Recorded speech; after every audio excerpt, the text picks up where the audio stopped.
So ang bypass road pala na to guys ay mayroong 4 na lanes, yan oh, dalawa, and then meron din sa sidewalk nya. And then dito sa may left side natin, mayroong daanan dyan ng bisikleta. So para maganda yung view mo dito sa may Laguna de Bay. So malaking bagay din to sa mga taga Rizal, lalo na pag may mga response, ganyan, may mga ambulance. Pagkatapos to, luluwag yung traffic dyan sa may Manila East Road dito. Sobrang ano dyan, traffic pag mga rush hour. Ito na guys, oh, dami. May mga nagawa ng mga ano, tambak ko. Wow, ito na siya. Kinang oh, kumikintab-kintab oh. Binibenta to.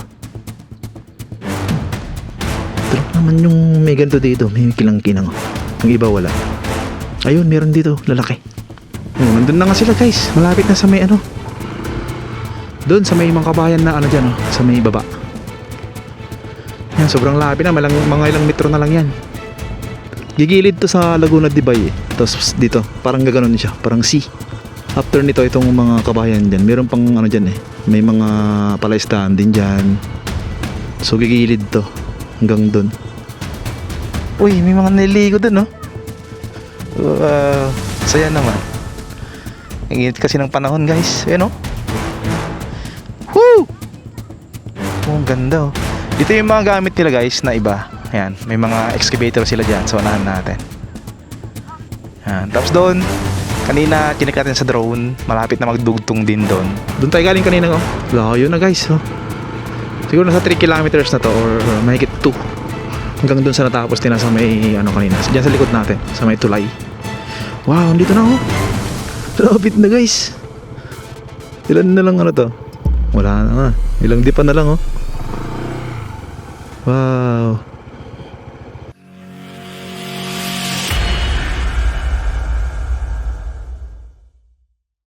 Good morning guys. Hintayin ngayon sa may Kalumpang, Binangonan. At ngayong araw ay mag-update tayo dito sa ginagawa nilang bypass road guys. Mukhang ano to eh. Ito yung last time na update natin na malapit na sila dyan sa may ano, mga subdivision dyan sa kaliwa natin. Doon sa may pinakabundok nitong Kalumpang. So tingnan natin kung ano na yung status dito guys. Tapos papunta tayo doon hanggang doon sa may dulo sa kabila din. Alright, so dito tayo mag-start. Ayan oh. So bali parang umulan yata kagabi dito, kaya ganito yung ano dito, kalsada. Mataas na dito sa may parte na to. Yan, tingnan nyo ah. Pakita ko sa inyo yung baba nya, kung gaano na kataas tong tambak dito. Yan, dito sa kinalagyan natin, ito yung tinambakan nila, and then ito na yung baba. Ito, dito siya dati pantay, yan. Ito yung palayan dito or taniman dati ng palay. At the same time meron yatang fish pond dito. Meron pang ano dyan oh, volleyball court, diba? Tapos may bahay dito na ginagawa. Ang dami ng bahay dyan oh, nakatayo. Tapos ang ganda pa na to. Ito may bahay dyan na maganda. Siguro meron ng ano to, titulo, itong mga to. Yan, babahayan to for sure. Kasi ano to, highway na to eh. Kumbaga magiging bypass road to in the future. At maraming ano dito, mamamasyal dito. So swerte yung mga kuha dito ng mga bahay. Yan. Sana hindi ito tirahan ng mga ano, mga squatter. Kasi pangit tingnan pag mga ano, pagbabahayan dyan sa may mga gilid, yun. Dapat ma-maintain to o mabantayan. Ayan siya, diba? Ito dito guys, pag natapos to, ang ganda dito. To, sana lagyan to ng mga ano, street lights para pag gabi maganda. So kabang-abang to guys. Marami rin kasing nag-aabang dito na mga taga Rizal. Yan, lalo sa mga video natin sa Facebook. Yan, please follow guys. I-follow natin tong video, natin, page natin na Rex Droney. And itong YouTube channel natin na Rex Droney TV. Yan oh, ganda guys, di ba? At mahangin pa dito. Oh, 1 month nung ano, or 3 weeks yata nung last update natin dito. Ganda dito, di ba? Oh. Woohoo! Open tayo ng ano, visor. Ano to mga to? Kangkong? Dami oh. Kangkong nga to. Kangkong tsaka ano, mga water hyacinth. Summer kasi guys, kaya medyo mababa yung tubig ngayon. Ito yung ano niya, tingnan natin yung slope protection niya. Ito yung slope protection guys, diba? Taas nito. Parang nasa 5 to 7 meters tong taas nito. Baka sobra pa kasi malalim din tong ano dito, sa may tubig na portion niya. Ganda. Sarap ng simoy ng hangin dito guys. Medyo tanghali na kasi. Alas 10 na pasado. Kaya wala nang katao-tao dito. Mainit.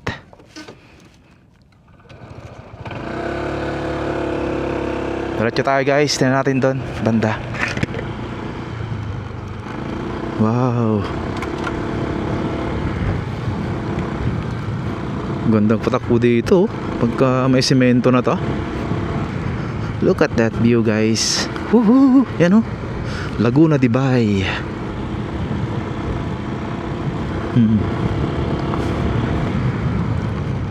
Ito yung mga tambak nila ng ano dito, mga lupa, tsaka mga buhangin, tsaka mga bato.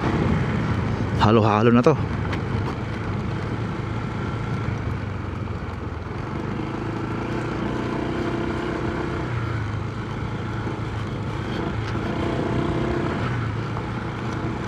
May mga ano dito, itim. Ano to? Para sa ano, asfalto ba? Oo, parang sa asfalto yata. Ito na guys, oh. Dami. May mga nagawa ng mga ano, tambak, oh. Wow. Ito na siya.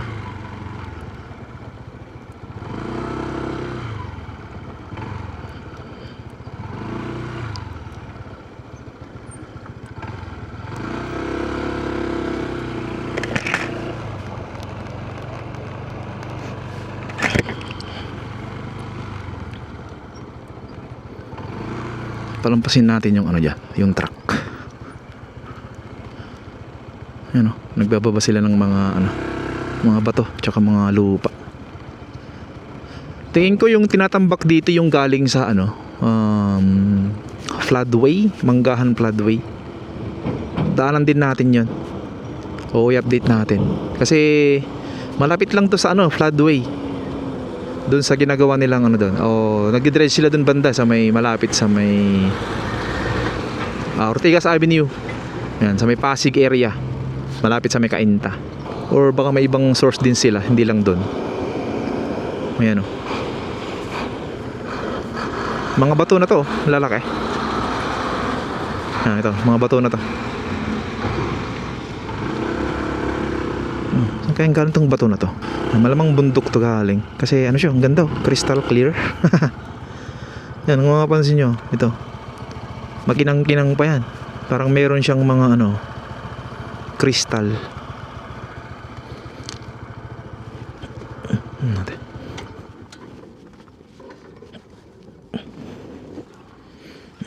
Yan. Kinang oh, kumikintab-kintab oh. Ano ba na ibenta to? Ito lang naman yung may ganito dito, may kilang-kinang oh. Yung iba wala. Ayun, meron dito, lalaki. Ito. Meron siyang mga ano, crystal. O mga diamond. Diamond. Dami oh. Malamang ano to, galing sa bundok, guys. Kaya ganyan siya.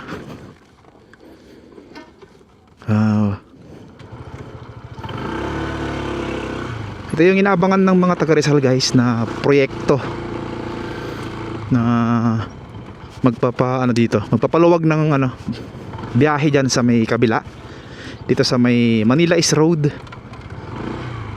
Yan. Dito banda yun sa Kalumpang guys pero daan din natin banda dun sa malikod natin. Sa may papuntang ano naman, C6. Tignan natin doon. Ganda kataas dito. Oh, nandun na nga sila guys. Malapit na sa may ano. Doon sa may mga kabayan na ano dyan, oh, sa may baba. Yan, sobrang lapit na. Mga ilang metro na lang yan. Right, ayos. Kasi ano to, parang pinopokus na lang dito banda eh. Doon banda sa may likod natin, daan din natin. Kumustahin natin kung dugtong na doon. Yung may dulong tulay doon. Tignan natin kung nagdugtong na.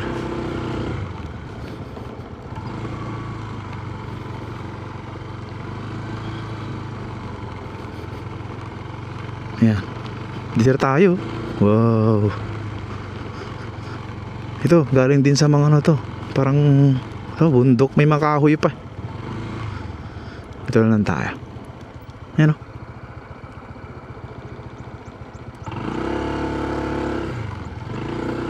May mga kahoy pa siya. Ito, namansin nyo. Oh.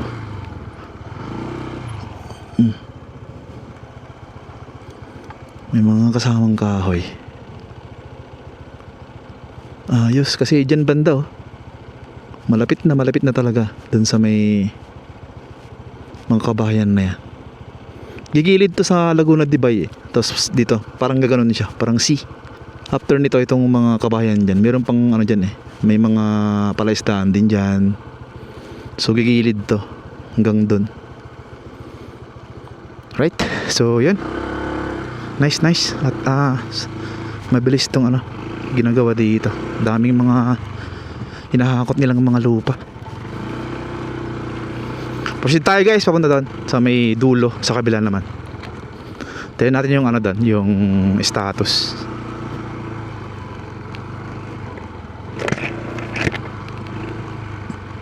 Ito, mga bato, puti. Yan. Parehas doon kanina yung mga bato doon. Siguro galing din to sa mga bundok, ganyan. Tsaka binaba dito.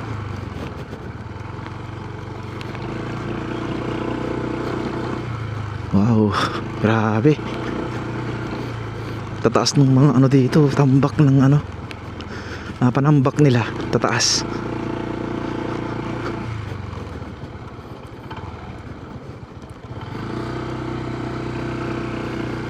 Ganda.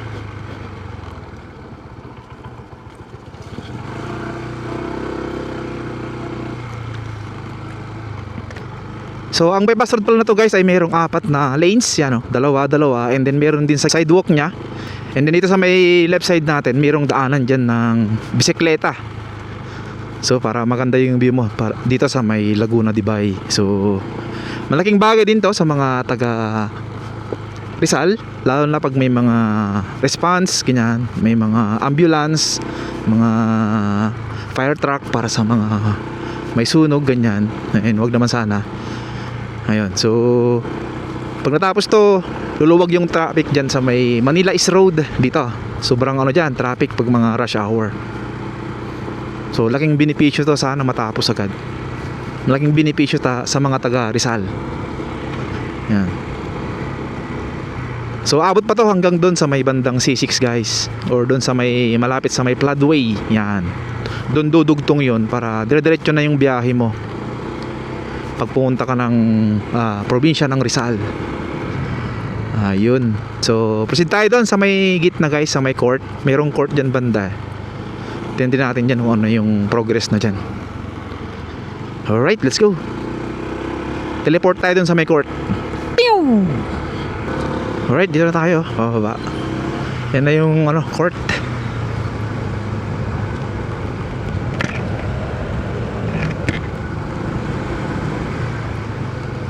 Yan, bakas na bakas yung ano dito.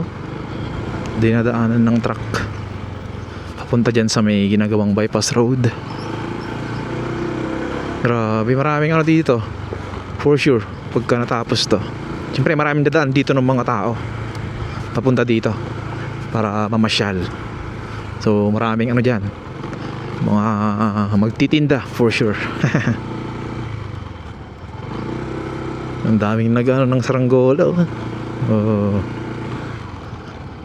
Ayan o, sila kuya o.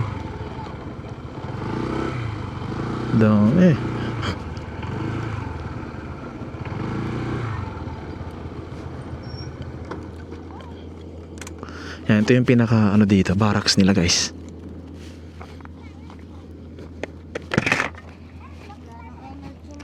Ganda ng mga ano nyo ah. Saranggola. Binibili nyo yan o ginagawa lang? Ginagawa lang. Yan. Sinulid yung gamit nyo? Hindi napaputol yan? Minsan. Napaputol. Sayang nun. Ano? Ganda. Ay, baka magpulan. Minsan nga po, pag tatamad ako baba, pinuputol ko na lang. Pag malayo na? Opo. Paano mo siya inaano? Pagka malayo na? Iniikot mo lang to? Ginaganon ko lang yan. Para pagka kukunin mo na siya, balik mo ulit. Di yung haba nun ano? Tatamarin ka na yan. Okay nga, Aldrin. Hindi yan nagpupulupot? Hindi yan nagpupulupot yung dalawa? Pag nag-ano po, pag nagsabitan. Kay mama mo yata yun eh. Ginagamit niya sa ano, pagtahi. Opo. Ay, gigamit mo. Yan o. Tatlong ano yun. Tatlong saranggola guys. Uy, may mga nililigo dun no. Saya naman. Ang init kasi ng panahon guys. Yan o. Woo!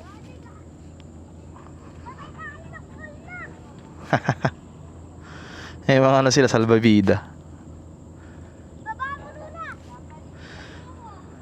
Sarap ng hangin. Malamig ng hangin dito. Pupunta dito sa atin. Kahit ano na. Alas 11 na. Ayan o. Oh, ang ganda oh. Dito yung mga gamit nila guys na iba. Ayan. May mga excavator sila dyan. So unahan natin. Ayan. Tapos doon, kanina chinek natin sa drone. Malapit na magdugtong din doon. So puntahan natin siya after dito. Ikot tayo doon para makita nyo rin yung nandun. Yung progress doon guys. Ayan. Kung mapansin nyo, halos itong gilid niya, itong retaining wall niya or slope protection niya ay halos kompleto na. Yan o, kita-kita yung mga puti na yan. Hanggang dito, punta doon sa pinanggalingan natin. Doon tayo galing kanina. Alright. So, dami nilang trabahador dito eh. Parang nag full force sila yata dito na.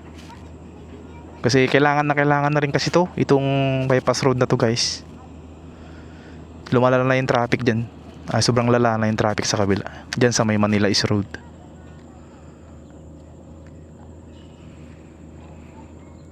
Yan, dito yung mga gamit nila. So punta natin dun guys sa may kabila para ma-check nyo rin. Let's go.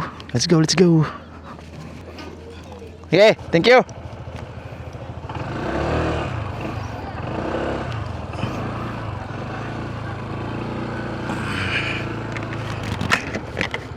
Yan, doon tayo sa kabila. Doon. Punta natin yun. Doon sa may mga backhoe doon. O excavator. Let's go.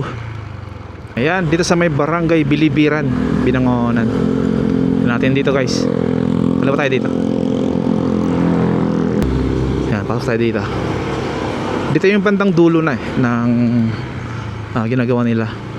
Sa may bandang tulay. Yan, yun yung pinaka latest dito na ano, natapos nila. Puntahan natin.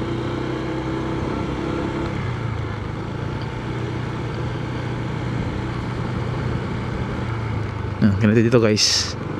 Medyo sira na rin pala yung kalsada dito. Bumigay na. Itong ginawang ano dito, retaining wall.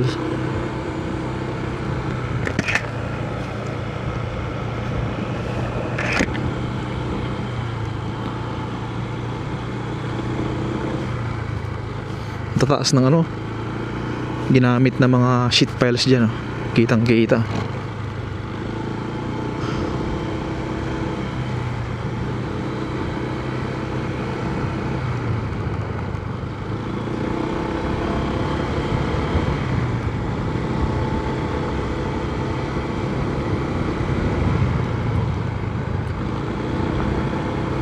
May mga gamit din sila dito. Tsaka may mga tambak din dyan ng mga buhangin. Hindi kaya galing din dyan yung nilalagay dito sa bypass road. Yun oh. Woohoo! Sarap ng hangin guys.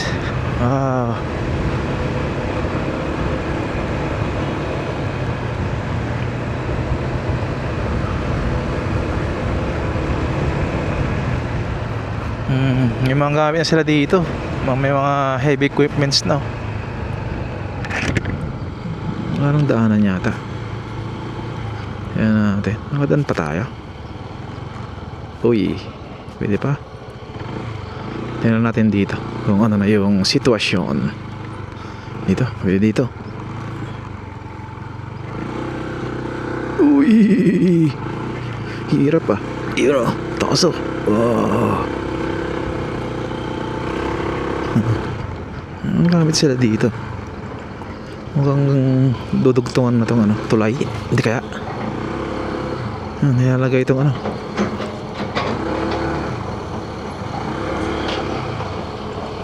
Don Pablo Construction Corporation. Okay. Ang ganda ng mga gamit nila oh.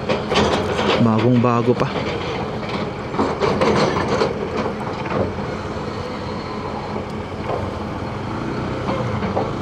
Puntahan natin yung ano dito. Yung dinudugtong nila dito na ano, tambak. Sana nadugtong na guys.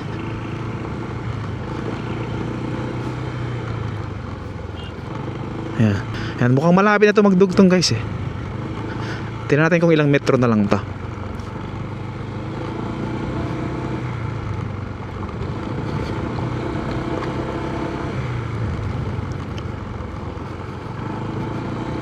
Doon tayo galing kanina oh. Layo na guys oh. Siguro nasa 3 kilometers na to or mahigit 2. Hanggang doon sa natapos din sa may ano kanina. Diyan sa likod natin, sa may tulay. Wow, andito na oh. Lapit na guys. Ilan na lang ano to? Wala na nga. Ilang dipa na lang oh. Wow. Sobrang ano na to, malapit na. Ilang tambak na lang to. Nung last update natin dito, nandun pa lang ito. Diyon sa may doon, yung sa may malapit sa ano. May mga puti-puti doon na mga bato. Pero ngayon, nandito na oh. Magdidikit na tong ano.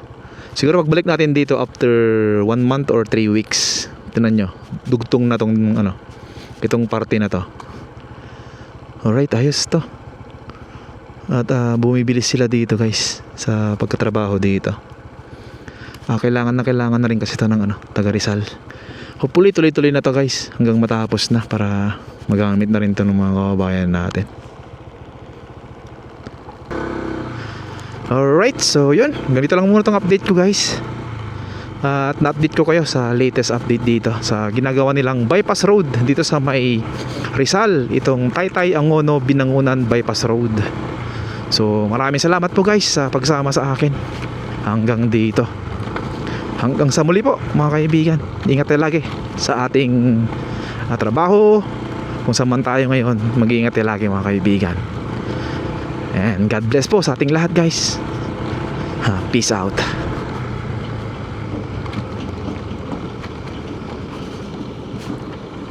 May gawin sila dito for sure. Pagbalik natin sana okay na dyan. Thank you. God bless po.